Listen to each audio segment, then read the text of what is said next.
ನಾನು ಕೊಡ್ತೀನಿ ಬರಲಿ ಸರಿ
ದಾಳಿಗೆ ಉಸಿರು ಚೆಲ್ಲಿದ ಭರತ್ ಭೂಷಣ್. ಮೃತ ಭರತ್ ಮನೆಗೆ ಭೇಟಿಯನ್ನ ನೀಡಲಿದ್ದಾರೆ ಗವರ್ನರ್. ಭರತ್ ಅಂತಿಮ ದರ್ಶನವನ್ನ ಪಡೆಯಲಿರುವಂತಹ ರಾಜ್ಯಪಾಲರು ಮತ್ತಿಕೆರೆಯಲ್ಲಿ ಇರುವಂತಹ ಮೃತ ಭರತ್ ಭೂಷಣ್ ನಿವಾಸ. ಉಗ್ರರ ದಾಳಿಗೆ ಉಸಿರನ್ನ ಚೆಲ್ಲಿದಂತಹ ಭರತ್ ಭೂಷಣ್ ಅವರು ಸಿಎಂ ಸಿದ್ದರಾಮಯ್ಯನವರು ಕೂಡ ಕೆಲವೇ ಕ್ಷಣಗಳಲ್ಲೂ ಕೂಡ ಅಂತಿಮ ದರ್ಶನವನ್ನ ಕೂಡ ಪಡೆದುಕೊಳ್ಳಲಿಕ್ಕಿದ್ದಾರೆ. ಇದೀಗ ಗವರ್ನರ್ ನಮ್ಮ ರಾಜ್ಯಪಾಲರು ಕೂಡ ಅಂತಿಮ ದರ್ಶನವನ್ನ ಪಡೆದುಕೊಳ್ಳಲಿದ್ದಾರೆ. ಮತ್ತಿಕೆರೆಯಲ್ಲಿ ಭರತ್ ಭೂಷಣ್ ರವರ ಅಂತಿಮ ದರ್ಶನಕ್ಕೆ ವ್ಯವಸ್ಥೆಯನ್ನು ಕೂಡ ಮಾಡಲಾಗಿರುವಂಥದ್ದು. ಇನ್ನು ಭರತ್ ಭೂಷಣ್ ಅವರು ಮಾಜಿ ಸ್ಪೀಕರ್ KB ಕೋಳಿವಾಡ್ ಮತ್ತು ಶಾಸಕ ಪ್ರಕಾಶ್ ಕೋಳಿವಾಡ್ ರವರ ಕುಟುಂಬ ಸ್ನೇಹಿತ ಅಂತ ಕೂಡ ಹೇಳಲಾಗ್ತಾ ಇರುವಂಥದ್ದು.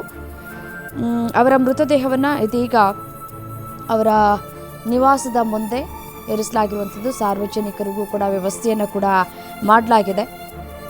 ಭರತ್ ಬೆಂಗಳೂರಿನವರಾಗಿದ್ದು ಹಾವೇರಿ ಮೂಲದವರು ಅಂತ ಕೂಡ ಹೇಳಲಾಗ್ತಾ ಇದೆ. ಹಾವೇರಿ ಪೊಲೀಸರು ಕೂಡ ದೃಢಪಡಿಸಿದ್ದಾರೆ. ರಾಜ್ಯಪಾಲರು ಇವತ್ತು ಭೇಟಿಯನ್ನು ಕೂಡ ಕೊಡಲಿಕ್ಕಿದ್ದಾರೆ.